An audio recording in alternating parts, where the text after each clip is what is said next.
Hello friends, welcome to my YouTube channel. तो friends, आज हम पढ़ेंगे सामान्य हिंदी। ठीक है, पिछली वाली क्लास में भी हमने सामान्य हिंदी पढ़ी थी और जो हमारा टॉपिक था वो था हमारा वर्ण। ठीक है, तो हमने पिछली क्लास में जाना कि हमारे वर्ण क्या होते हैं, हमारी वर्णमाला कितनी है, हमारे स्वर और व्यंजन कितने हैं, घोष अघोष, अंतस्थ व्यंजन, संयुक्त व्यंजन, इन सारी चीज़ों की हम चर्चा पिछली क्लास में अपनी कर चुके हैं। ठीक है, और उसी से रिलेटेड हमने एक प्रैक्टिस सेट भी किया था पिछली क्लास में। फिर उसी से रिलेटेड हम आज दूसरा प्रैक्टिस सेट करेंगे हिंदी वर्णमाला से ही। ठीक है, और जितनी भी इसमें पिछली क्लास में भी 20 मतलब क्वेश्चन थे और सेकेंड वाले प्रैक्टिस सेट में भी 20 क्वेश्चन है, यानी टोटल वर्ण से आपके 40 क्वेश्चन हुए। ठीक है, तो फ्रेंड्स, अगर आप इन 40 क्वेश्चन को अगर आप अच्छे से प्रैक्टिस कर लेते हो तो अगर वर्ण से रिलेटेड जितने भी क्वेश्चन अगर आपके एग्जाम में आते हैं तो आपका एक भी इसमें से नहीं छूटेगा, क्योंकि इससे ज़्यादा क्वेश्चन वर्ण से नहीं बनते हैं। तो ठीक है, चलिए हम फिर स्टार्ट करते हैं कि आज का हमारा पहला क्वेश्चन क्या है। तो इनमें संयुक्त व्यंजन कौन सा है, संयुक्त व्यंजन कौन सा है, तो ऑप्शन देखते हैं। ए हमारा हो जाएगा ढ, बी हो जाएगा ज्ञ, सी हो जाएगा ड और डी हो जाएगा हमारा अंगा। तो इनमें जो संयुक्त व्यंजन है वो कौन सा है, तो हमारा वो है बी ऑप्शन अज्ञा। कौन सा है, बी ऑप्शन अज्ञा है। ठीक है, बी ऑप्शन अज्ञा। ठीक है, अज्ञा क्या हमारा संयुक्त व्यंजन है और ये किससे मिलके बना है, तो ये ज प्लस य से मिलके हमारा क्या बना है, हमारा अज्ञा बना है। ठीक है, और ये जो ढ और ड है ये कौन से हमारे व्यंजन है, तो ये हमारे उत्क्षिप्त हैं। क्या है, उत्क्षिप्त व्यंजन है। क्या है, उत्क्षिप्त व्यंजन है हमारे ढ और ड। ठीक है, और संयुक्त व्यंजन हमारा कौन सा है, तो अज्ञा है, और ये ज और य से मिलके बना, इनके ज और य के संयुक्त रूप मतलब मिलने से हमारा अज्ञा बना है। ठीक है, चलिए देखते हैं नेक्स्ट क्वेश्चन। निम्नलिखित में कौन सा वर्ण उच्चारण की दृष्टि से दंत्य नहीं है, तो इसमें कौन सा है पहले वो देखते हैं। तो हमारा त है, न है और द भी हमारा क्या है, मतलब इसका उच्चारण स्थान दंत मतलब दंत्य से है, लेकिन डी जो है हमारा जो ऑप्शन टी है वो हमारा मूर्धा से है। ठीक है, ठीक, मैंने आपको एक वो क्या बताते ट्रिक बताया था, के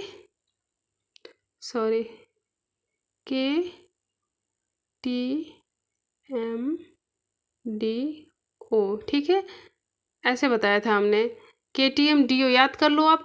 की से हमारा के से कंठ हो जाएगा, टी से तालु हो जाएगा, एम से मूर्धा हो जाएगा, डी से हमारा दंत हो जाएगा, ओ से हमारा क्या हो जाएगा, ओष्ठ हो जाएगा। के कंठ है, कंठ के वर्ग में हम किसे रखते हैं, तो हमारे क वर्ग के जितने व्यंजन आते हैं वो हमारे क्या होते हैं, क से ज्ञ, उसका उच्चारण स्थान क्या होता है, तो कंठ होता है। और तालु वर्ग में मतलब कौन से आएंगे, तो इसमें च आते हैं, च छ ज झ य आते हैं। ठीक है, हमारे मूर्धा में क्या आएंगे, तो ट ठ ड ढ अड़ा आएंगे, और हमारे दंत में क्या आएगा, तो त थ द ध न आएंगे, और ओ में क्या आएंगे, तो प वर्ग के आएंगे, प फ ब भ म आते हैं। ठीक है, तो आप इसको एक बार एक ट्रिक के तौर पे आप याद कर लीजिए, के टी एम डी ओ, के से कंठ, टी से तालु, एम से मूर्धा, डी से दंत, ओ से ओष्ठ। ठीक है, के वाले कंठ मतलब कंठ में कौन से वर्ग क आएंगे, तालु में च छ ज झ आएंगे, हमारे मूर्धा में ट ठ ड ढ आएंगे, और दंत जो है उनमें त थ द ध न आएंगे, और ओ से जो है हमारे प फ ब भ म आएंगे इस वर्ग में। ठीक है, तो इस ट्रिक को आप याद कर लीजिएगा, तो आप कभी भी इसका उच्चारण स्थान व्यंजनों का नहीं भूलोगे। ठीक है, तो हमारा दूसरे का आंसर क्या था, तो हमारा डी था, ट, क्योंकि ट का उच्चारण स्थान क्या है, तो इसका मूर्धा है उच्चारण स्थान। चलिए ठीक है, चलिए देखते हैं नेक्स्ट क्वेश्चन। जिन शब्दों के अंत में अ आता है उन्हें क्या कहते हैं, तो उन्हें हम कहेंगे, क्या कहेंगे, तो ए ऑप्शन अनुस्वार कहेंगे, बी ऑप्शन अयोगवा कहेंगे, या सी ऑप्शन अंतस्थ कहेंगे, या डी ऑप्शन आकारात कहेंगे। तो हमारा ऑप्शन हो जाएगा डी ऑप्शन आकारात। क्या कहेंगे, आकारात हम उसे कहेंगे। ठीक है, चलिए देखते हैं नेक्स्ट क्वेश्चन। छ वर्ण किसके योग से बना है, छ वर्ण किसके योग से बना है, तो हमारा ऑप्शन हो जाएगा ए ऑप्शन क प्लस श, बी ऑप्शन क प्लस च, सी ऑप्शन क प्लस छ, डी ऑप्शन क प्लस श। तो हमारा आंसर हो जाएगा फोर्थ का ए ऑप्शन। क्या हो जाएगा? ए ऑप्शन क प्लस जो है ये हमारा संयुक्त व्यंजनों के योग से मिलकर छ बना है। ठीक है, चलिए देखते हैं नेक्स्ट क्वेश्चन। हिंदी वर्णमाला में स्वरों की कुल संख्या कितनी है? तो स्वरों की कुल संख्या कितनी है? हम पिछली क्लास में पढ़े थे, तो कितनी है? इसमें 11 है। और व्यंजन की बात करें तो उसकी संख्या कितनी है? तो उसकी 33 है। ठीक है, चलिए देखते हैं नेक्स्ट क्वेश्चन। निम्नलिखित में कौन स्वर नहीं है? तो कौन स्वर नहीं है? तो ऑप्शन ए अ, बी ऑप्शन उ, सी ऑप्शन ए या डी ऑप्शन य। बताइए इनमें चारों में कौन सा स्वर नहीं है? तो हमारा आंसर हो जाएगा य नहीं, क्या है? ये व्यंजन है, स्वर नहीं है। चलिए देखते हैं नेक्स्ट क्वेश्चन। निम्नलिखित में कौन ट वर्ग नहीं है? तो ट वर्ग कौन नहीं है? तो ट, ठ, ड, ढ, ड़, क्या ये मतलब ये किस में आते हैं? हमारे ट वर्ग में आते हैं। और जो हमारा घ है वो हमारा क वर्ग में आता है। तो इसका आंसर हो जाएगा हमारा डी ऑप्शन घ। डी ऑप्शन क्या हो जाएगा? घ हो जाएगा, क्योंकि ये क वर्ग में आते हैं। चलिए देखते हैं नेक्स्ट क्वेश्चन। हिंदी वर्णमाला में व्यंजनों की संख्या कितनी है? तो मैंने जैसे पहले बताया था। देखते हैं, ऑप्शन देख लेते हैं इसका। एक 32, बी 34, सी 33, डी 36। तो इसका ऑप्शन क्या हो जाएगा हमारा? तो सी ऑप्शन 33 है। वर्णमाला में व्यंजनों की संख्या कितनी है? तो 33 है। चलिए देखते हैं नेक्स्ट क्वेश्चन। निम्नलिखित में कौन सा पंचज स्वर है? तो पंचज स्वर कौन सा है?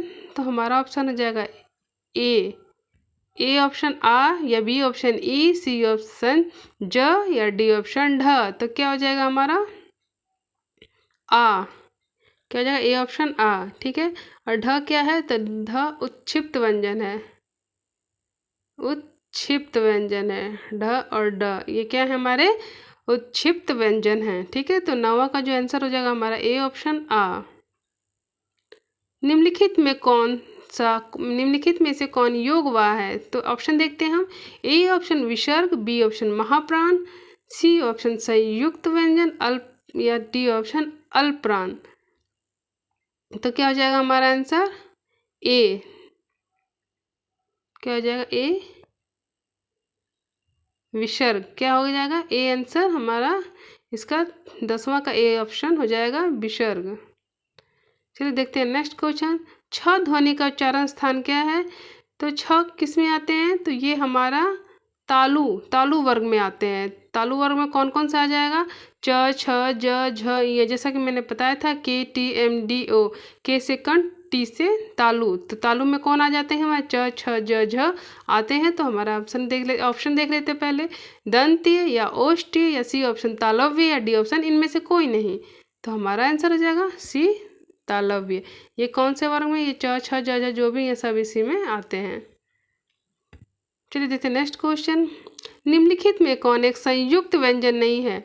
तो हमारा आंसर हो जाएगा, ऑप्शन देख लेते हैं। ऑप्शन देख लेते हैं हम।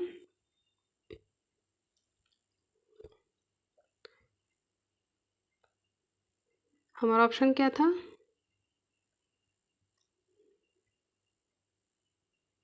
छ का ये तो हो गया था, सॉरी ये हो गया था। हाँ, निम्नलिखित में कौन एक संयुक्त व्यंजन नहीं है? तो ऑप्शन क्या हो जाता है? ए हमारा छ है, बी हमारा श है, सी हमारा त्र है, और डी हमारा अज्ञा है। तो हमारा इसमें आंसर क्या हो जाएगा?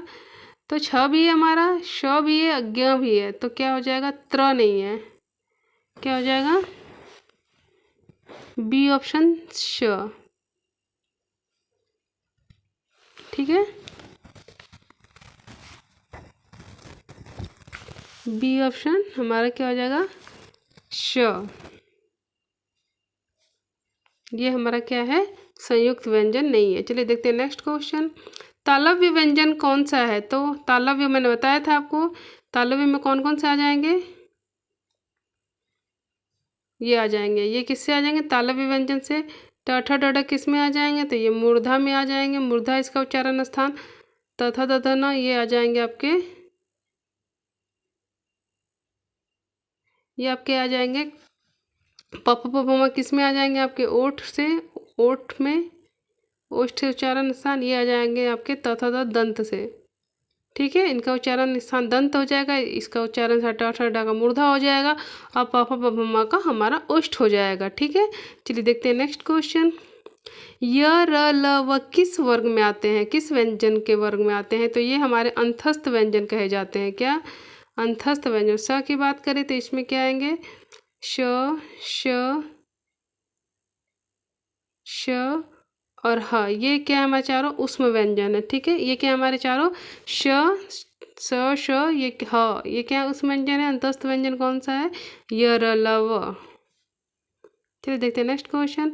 अनुनासिक का संबंध होता है, तो ऑप्शन देखते हैं हम, केवल नाक से, या बी ऑप्शन मुंह से, या सी ऑप्शन नाक और मुंह से, या डी ऑप्शन इनमें से कोई नहीं।